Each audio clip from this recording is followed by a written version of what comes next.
Hello student, कैसे हैं? अच्छे हैं।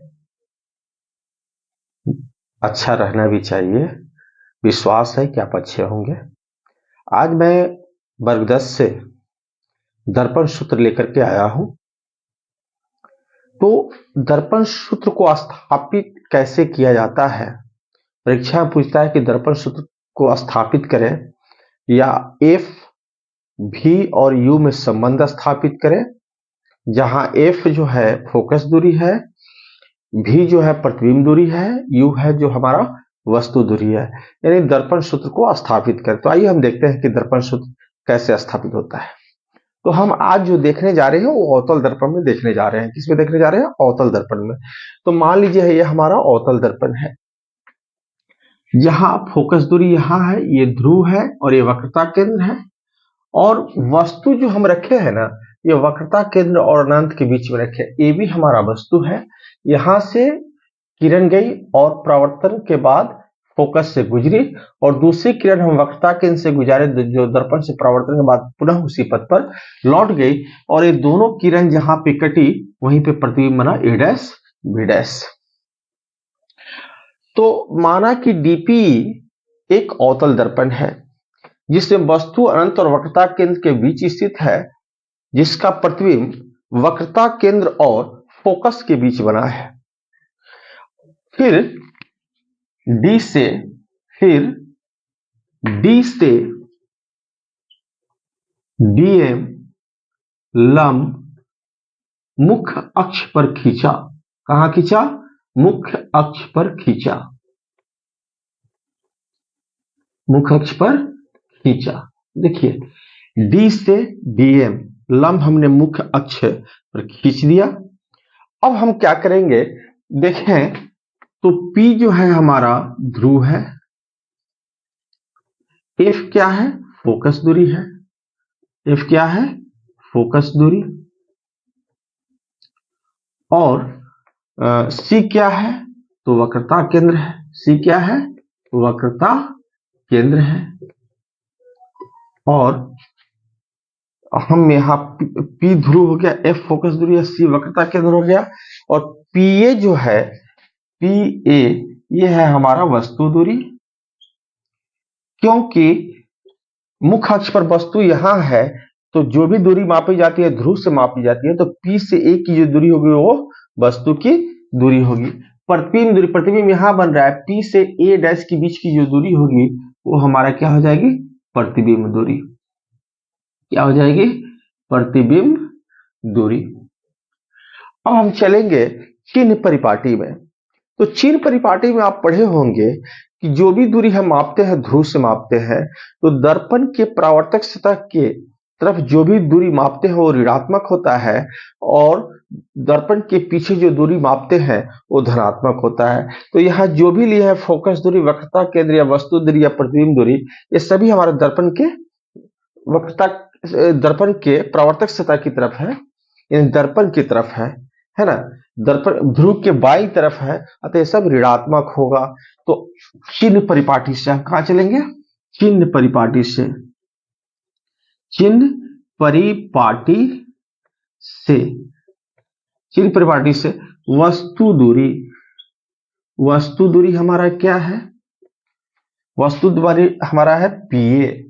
पीए है, और ये क्या हो जाएगा? माइनस यू, क्योंकि वस्तु दूरी को हम लोग यू से निरूपित करते हैं। फिर है प्रतिबिंब दूरी। क्या है? प्रतिबिंब दूरी। ये भी ध्रुव से मापाएगा, पी ए डैश। देखिए प्रतिबिंब यहां है तो प्रतिबिंब दूरी पी ए डैश, ये भी क्या होगा? माइनस भी होगा, क्योंकि हम लोग प्रतिबिंब दूरी को भी से निरूपित करते हैं। उसके बाद फोकस दूरी। क्या बाबू? फोकस दूरी। फोकस दूरी यानी यहां से लेके यहां तक की दूरी, यहां से लेके यहां तक की दूरी को हम पीएफ लिखे, फोकस दूरी को हम लोग माइनस एफ से निरूपित करेंगे, क्योंकि ये भी दर्पण के सामने है। उसके बाद आता है वक्रता केंद्र, वक्रता त्रिज्या। वक्रता त्रिज्या। तो वक्रता त्रिज्या जो होता है, वक्रता केंद्र से ध्रुव के बीच की दूरी को वक्रता त्रिज्या कहते हैं, और ये भी दर्पण के सामने है, तो ये हो जाएगा हमारा -r। ये हो गया। अब चित्र से देखें, अगर हम चित्र से देखें तो ये जो त्रिभुज है ए बी सी और फिर ए डैश सी बी डैश, ये वाली त्रिभुज और ये वाली त्रिभुज समरूप है। चित्र से, कौन चीज से? चित्र से त्रिभुज ए बी सी समरूप है त्रिभुज ए dash C B dash, A dash C B dash, और समरूप है तो हम जानते हैं कि समरूप त्रिभुज के संगत भुजाएं समानुपातिक होती है। तो ए बी बटा ए डैश बी डैश बराबर ए सी बटा ए डैश सी, ए डैश सी, ये हमारा हो गया इक्वेशन फर्स्ट। अब फिर पर चलते हैं पुनः त्रिभुज डीएमएफ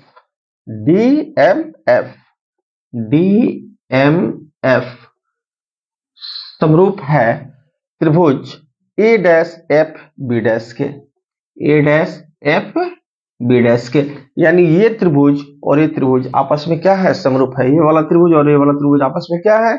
समरूप है। तो हम जानते हैं कि जब दो त्रिभुज समरूप होता है तो संगत भुजाएं समानुपातिक होती है। तो यहां हो जाएगा डीएम बट्टा ए डैश बी डैश बराबर एमएफ बराबर ए डैश एफ। ठीक है।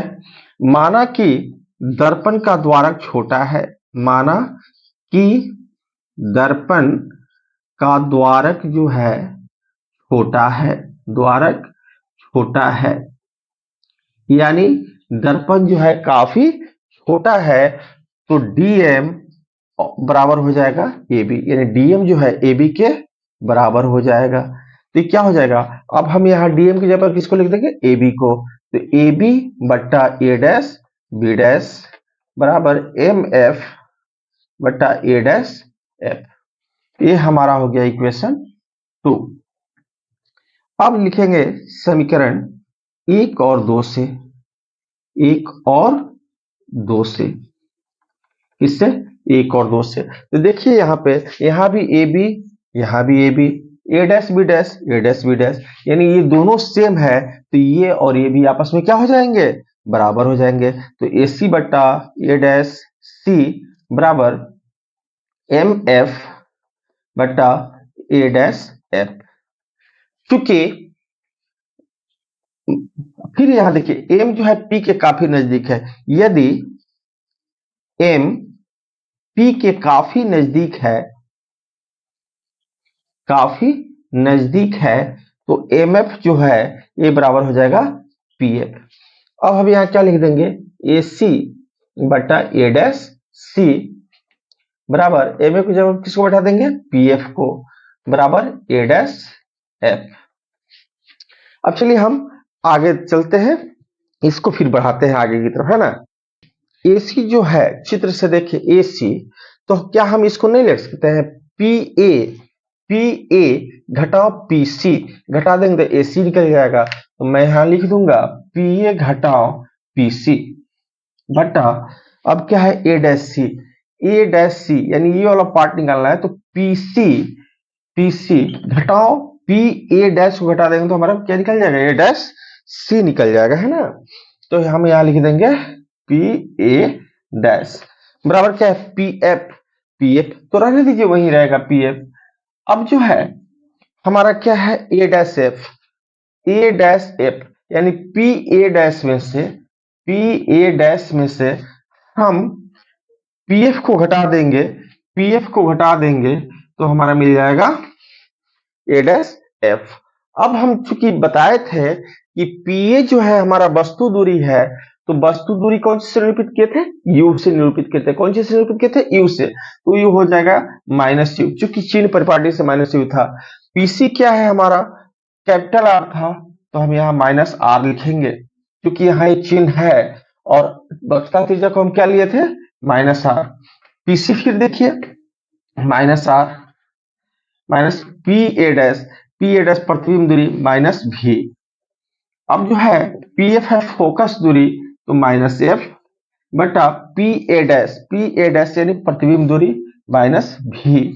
पी एफ क्या है हमारा, तो ये हमारा है फोकस दूरी माइनस एफ।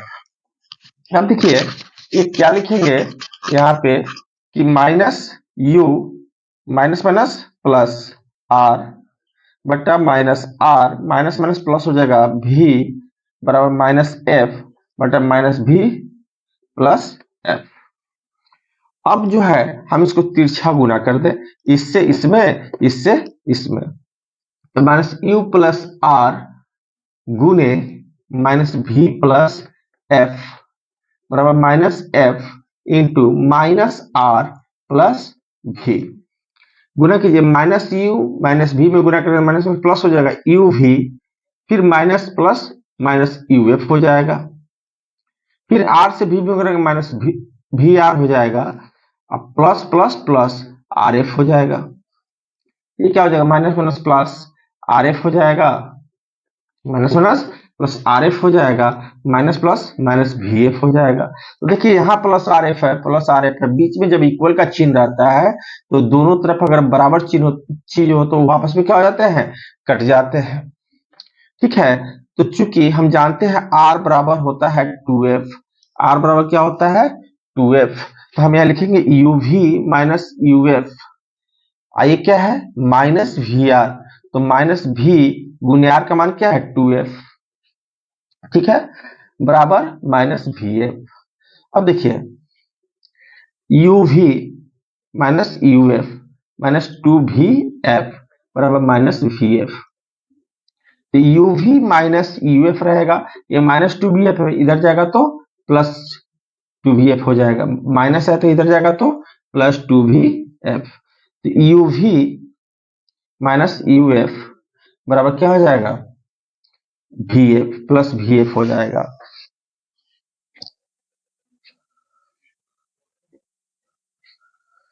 ठीक है, अब आइए हम देखते हैं इसको कि कैसे क्या करेंगे, है ना, कैसे क्या करेंगे।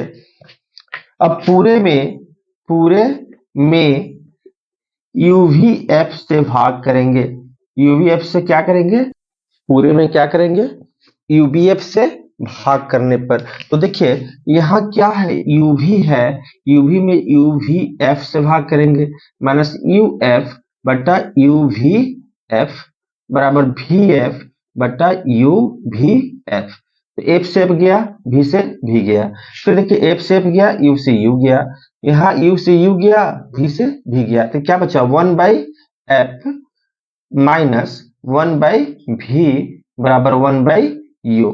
तो हमको सिद्ध क्या करना है, अब देखिए 1 बाई एफ जो है यहाँ पे 1 बाई एफ, इसको मैं यहाँ रखूं 1 बाई एफ, तो ये 1 बाई यू इधर है, ठीक है, और ये माइनस 1 बाई भी है, तो इधर जगह पे क्या आ जाएगा प्लस 1 बाई भी। यही तो हमारा दर्पण सूत्र है कि 1 बाई एफ बराबर 1 बाई यू प्लस 1 बाई भी, यही हमको स्थापित करना था अर्थात प्रूफ करना था। अगर आपको ये वीडियो अच्छा लगा हो तो प्लीज लाइक करें, सब्सक्राइब कीजिएगा और अपने दोस्तों के पास शेयर कीजिएगा। थैंक